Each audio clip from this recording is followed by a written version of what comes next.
ربما قصدت مرح الطفولة لا أكثر، إلا أن ابنة ال7 سنوات هذه كادت تزهق روحا بفعلتها دون أن تدري. الحكاية التي شهدتها مقاطعة يونان الصينية انتشرت كالنار بالهشيم خلال الساعات الماضية، وأصبحت عبرة يعتبر بها من يغفلون عن ترك الأطفال يلعبون وحدهم، وكذلك يشاهدون التلفاز والمنصات بمفردهم.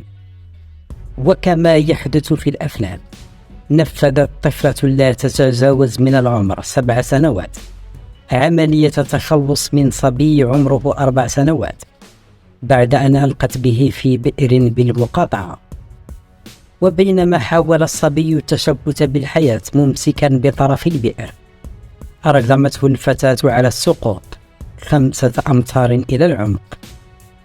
ورغم أن فرص النجاة كانت معدومة نظرا لصغر سن الطفل وعمق البئر، فإن للحياة رأيا آخر، حيث نجا الصغير بعدما أنقذه أهالي الحي، في حين قام أهل الطفلة بتقديم المال لأهل الصبي حتى لا يرفعوا شكوى للشرطة.